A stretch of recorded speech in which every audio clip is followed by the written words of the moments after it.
आज की वीडियो में हम पढ़ेंगे क्लास 8 की ज्योग्राफी का चैप्टर नंबर 3 जिसका नाम है एग्रीकल्चर। देखो, प्लांट से कोई ना कोई एंड प्रोडक्ट बनता है, उस एंड प्रोडक्ट को बोलते हैं फिनिश्ड प्रोडक्ट। फॉर एग्जांपल, जो कॉटन प्लांट है उसकी कॉटन से जो एंड प्रोडक्ट बना वो क्लोथ है। ठीक है, अब देखो, प्लांट से जो फिनिश्ड प्रोडक्ट बना उसमें 3 टाइप की इकोनॉमिक एक्टिविटीज इन्वॉल्व होती हैं और ये इकोनॉमिक एक्टिविटीज हैं primary activity, secondary activity and tertiary activity. First है प्राइमरी एक्टिविटी। देखो, प्राइमरी एक्टिविटी में क्या होता है, जो नेचुरल रिसोर्सेज हैं उनको प्रोड्यूस करना, उनको एक्सट्रैक्ट करना प्राइमरी एक्टिविटी के अंदर आता है। ठीक है, अब नेचुरल रिसोर्सेज को हम प्रोड्यूस कर सकते हैं एग्रीकल्चर के थ्रू, फिशिंग के थ्रू, पोल्ट्री फार्मिंग के थ्रू। ठीक है, प्राइमरी एक्टिविटी के बाद है सेकेंडरी एक्टिविटी। अब सेकेंडरी एक्टिविटी में क्या होता है कि जो प्राइमरी एक्टिविटी में नेचुरल रिसोर्सेज प्रोड्यूस किए थे उनको प्रोसेस करना सेकेंडरी एक्टिविटी के अंडर आता है। अब प्रोसेस कैसे किया जाता है, देखो, प्राइमरी एक्टिविटी में कॉटन को प्रोड्यूस किया था, अब कॉटन से जो क्लॉथ बनेंगे वो सेकेंडरी एक्टिविटी के अंदर आते हैं। ऐसे ही सीरियल से जो ब्रेड बन रही है ये भी सेकेंडरी एक्टिविटी के अंदर आती है। सेकेंडरी एक्टिविटी के बाद है टर्शरी एक्टिविटी। अब टर्शरी एक्टिविटी में क्या होता है, जो टर्शरी एक्टिविटी है वो प्राइमरी एंड सेकेंडरी एक्टिविटी दोनों को सपोर्ट प्रोवाइड करती है अपनी सर्विसेज के थ्रू। अब सर्विसेज क्या है, देखो, सेकेंडरी एक्टिविटी में कॉटन से क्लॉथ बने थे, सीरियल से ब्रेड बनी। अब इन सभी को बेचना भी तो है मार्केट में। ठीक है, उसके लिए ट्रांसपोर्ट की ज़रूरत होती है, पैसे की ज़रूरत होती है, इंश्योरेंस भी करवाया जाता है इन चीज़ों का, साथ के साथ एडवर्टाइजिंग की भी ज़रूरत होती है। तो जो ये ट्रांसपोर्ट, ट्रेड, बैंकिंग, एडवर्टाइजिंग है, ये सभी टर्शरी एक्टिविटी के अंदर आता है। नेक्स्ट है फार्म सिस्टम।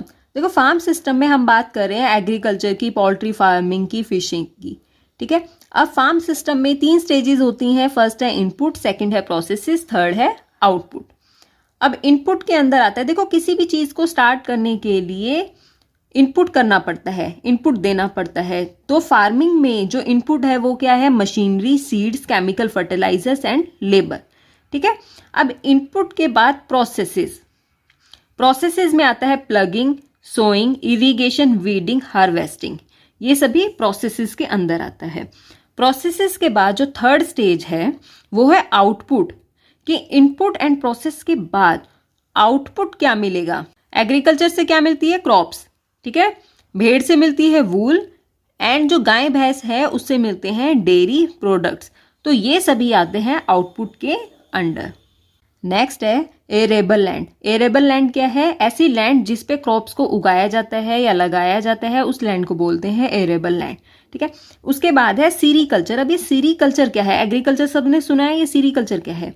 देखो, सीरीकल्चर में कमर्शियल लेवल पर सिल्क वॉर्म्स को पाला जाता है। ठीक है, अब सिल्क वॉर्म से मिलता है सिल्क, उस सिल्क को बेचकर जो फार्मर है वो इनकम जनरेट करता है। नेक्स्ट है पिसीकल्चर।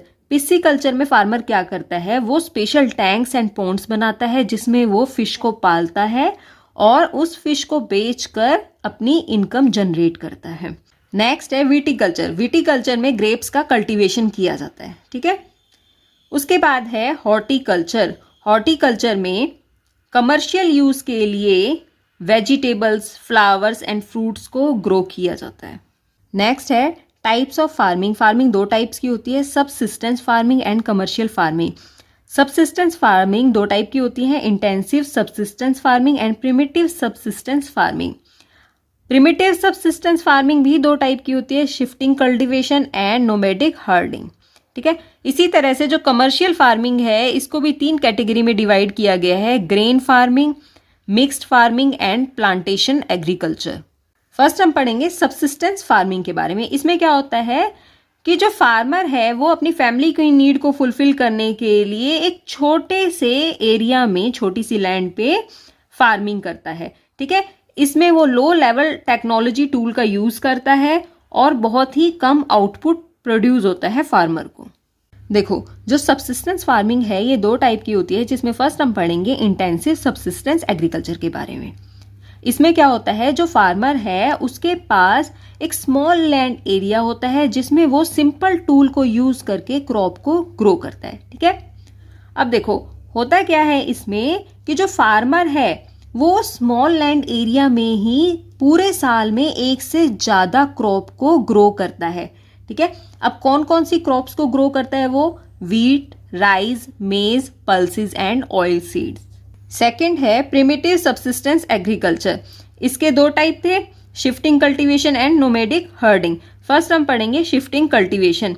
इसमें क्या होता है कि जो थिकली डेंस्ड फॉरेस्ट होते हैं, ठीक है, जैसे Amazon basin, tropical Africa and north east India के जो फॉरेस्ट हैं, उनमें जो वहाँ के आदिवासी लोग होते हैं वो इस तरह की शिफ्टिंग कल्टीवेशन करते हैं। देखो शिफ्टिंग कल्टीवेशन में होता क्या है, देखो डेंस फॉरेस्ट है, उसके स्मॉल एरिया को जो वहाँ के लोकल पीपल हैं यानी कि जो आदिवासी लोग होते हैं वो क्लियर कर देते हैं, मतलब पेड़ों को काट देते हैं और जला देते हैं। उसके बाद जो पेड़ों की जलने के बाद जो राख बचती है वो सॉइल के साथ मिक्स हो जाती है और उसी सॉइल में ही वो अपनी क्रॉप को उगाते हैं। ठीक है, जो मेन क्रॉप उगाई जाती है वो है मेज, पोटैटोज एंड यैम। इसके बाद क्या होता है कि जब उन लोगों को लगता है कि सॉइल की फर्टिलिटी खत्म हो गई है, ठीक है, अब यहाँ पर कोई क्रॉप नहीं उगेगी, तो उस टाइम पर वो लोग क्या करते हैं, जंगल के किसी दूसरे एरिया में चले जाते हैं और फिर से सेम प्रोसेस को दोहराते हैं, वहां के पेड़ों को काटते हैं, जलाते हैं और वहां पर खेती करते हैं। देखो शिफ्टिंग कल्टीवेशन को स्लैश एंड बर्न एग्रीकल्चर भी बोलते हैं। नेक्स्ट है नोमैडिक फार्मिंग। नोमैडिक फार्मिंग को नोमैडिक हर्डिंग भी बोलते हैं। ये जो फार्मिंग है ये सहारा के semi arid and arid region में होती है एंड इंडिया के राजस्थान एंड जम्मू कश्मीर रीजन में होती है। इसमें होता क्या है कि जो हर्ड्समैन है यानी कि जो जानवरों को चराते हैं वो अपने जानवरों को यानी कि गॉट, कैमल, काऊ, इन सभी को एक जगह से दूसरे जगह पर ले जाते हैं। क्यों ले जाते हैं? क्योंकि जो एरिड रीजन्स हैं वहां पर जानवरों को चराने के लिए चारा नहीं होता खिलाने के लिए और ना ही वाटर होता, तो इस वजह से वो एक जगह से दूसरी जगह पर अपने जानवरों के साथ घूमते रहते हैं।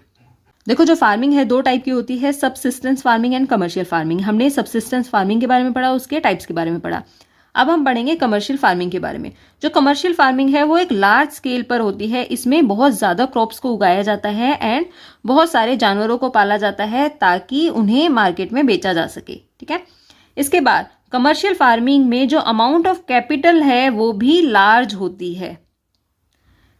नेक्स्ट है कि जो कमर्शियल फार्मिंग है ये 3 टाइप की होती है, commercial grain farming, mixed farming and plantation agriculture. First हम पढ़ेंगे कमर्शियल ग्रेन फार्मिंग। इसमें क्या होता है, जो क्रॉप्स है उनको कमर्शियल लेवल पर ग्रो किया जाता है। ठीक है, अब जो मेन क्रॉप है, जो मेन ग्रेन क्रॉप है जिनको ग्रो किया जाता है वो है वीट एंड मेज। सेकंड है मिक्स्ड फार्मिंग। अब मिक्स्ड फार्मिंग में क्या होती है कि एक ही लैंड पर फूड क्रॉप को ग्रो किया जाता है, फोडर क्रॉप को ग्रो किया जाता है एंड जो डोमेस्टिक एनिमल है उनको पाला जाता है। थर्ड है प्लांटेशन एग्रीकल्चर। प्लांटेशन में क्या होता है कि कमर्शियल लेवल पर एक सिंगल क्रॉप को उगाया जाता है। ठीक है, for example tea, coffee, sugar cane, cashew, banana and rubber. इसको सिंगल क्रॉप उगाई जाती है, मतलब ऐसा नहीं होता कि टी के साथ कॉफी भी उगा दी या फिर कॉफी के साथ शुगर केन उगा दिया, पूरे साल सिंगल क्रॉप ही रहती है। तो प्लांटेशन में क्या होता है कि प्लांटेशन एग्रीकल्चर में ज़्यादा लेबर की ज़रूरत होती है एंड जो इसमें कैपिटल की ज़रूरत होती है वो भी ज़्यादा कैपिटल की ज़रूरत होती है। इसके बाद है कि जो रबर ग्रो किया जाता है कमर्शियल लेवल पर वो मलेशिया में किया जाता है, कॉफ़ी को कमर्शियल लेवल पर ब्राज़ील में ग्रो किया जाता है एंड टी को कमर्शियल लेवल पर इंडिया एंड श्रीलंका में ग्रो किया जाता है। नेक्स्ट हम पढ़ेंगे मेजर क्रॉप्स के बारे में। देखो हमारी अर्थ पर population day by day increase होती जा रही है। पॉपुलेशन इंक्रीज होगी तो उसकी फूड की डिमांड भी इंक्रीज होती जा रही है। ठीक है, तो पॉपुलेशन की डिमांड को फुलफिल करने के लिए ऐसी क्रॉप्स की वैरायटी को उगाया जाता है जिससे पॉपुलेशन की जो नीड है, फूड की नीड है, उसको फुलफिल किया जा सके। ठीक है, तो वो क्रॉप जिनको लार्ज स्केल पर उगाया जाता है ताकि जो पॉपुलेशन है उसका पेट भर सके, वो क्रॉप्स आती हैं मेजर क्रॉप्स के अंडर। मेजर क्रॉप्स के एग्जांपल है राइस, व्हीट, मेज, कॉफी, टी, जूट, कॉटन। अभी हम इन्हें 1 बाय 1 पढ़ेंगे कि इनको ग्रो करने के लिए किस तरह के टेम्परेचर एंड किस तरह की सॉइल की जरूरत होती है। फर्स्ट है राइस। जो राइस है वो मेजर फूड क्रॉप है वर्ल्ड का, सबसे ज्यादा राइस ही खाया जाता है वर्ल्ड में। इसको ग्रो करने के लिए high temperature, high humidity and high rainfall की ज़रूरत होती है और ये बेस्ट ग्रो करता है क्लेई सॉइल में, क्योंकि जो क्लेई सॉइल है वो वाटर को रिटेन कर लेती है। सेकंड है वीट। देखो, जब वीट को ग्रो किया जाता है उस टाइम पर moderate temperature and moderate rainfall की ज़रूरत होती है, लेकिन जब वीट को हार्वेस्ट किया जाता है उस टाइम पर क्रॉप को ब्राइट सनशाइन लाइट की ज़रूरत होती है। ठीक है, और ये किस तरह की सॉइल में ग्रो करता है? ये लोमी सॉइल में ग्रो करता है। इसके बाद है मेज़। जो मेज़ है उसको ग्रो करने के लिए moderate temperature, rainfall and lots of sunshine की ज़रूरत होती है एंड ये लोमी सॉइल में अच्छे से ग्रो करता है। नेक्स्ट है कॉटन। कॉटन को ग्रो होने के लिए high temperature, light rainfall and bright sunshine की ज़रूरत होती है एंड ये बेस्ट ग्रो करता है ब्लैक एंड एल्यूवियल सॉइल के अंदर। उसके बाद है जूट। जूट को ग्रो होने के लिए high temperature, heavy rainfall and humid climate की ज़रूरत होती है एंड ये एल्यूवियल सॉइल में अच्छे से ग्रो करता है। जूट के बाद है कॉफ़ी। कॉफ़ी के लिए जो क्लाइमेट चाहिए होता है वो है warm and wet climate and ये ड्रेन्ड लोमी सॉइल के अंदर अच्छे से ग्रो करता है। नेक्स्ट है टी। टी को ग्रो होने के लिए पूरे साल cool climate and high rainfall की ज़रूरत होती है। इसके अलावा जो टी है वो लोमी सॉइल में अच्छे से ग्रो करती है। ठीक है, देखो, जो कॉफ़ी एंड टी है इनकी जो क्रॉप है वो स्लोप्स एरिया में लगाई जाती है ताकि वहाँ पर वाटर रिटेन ना हो सके।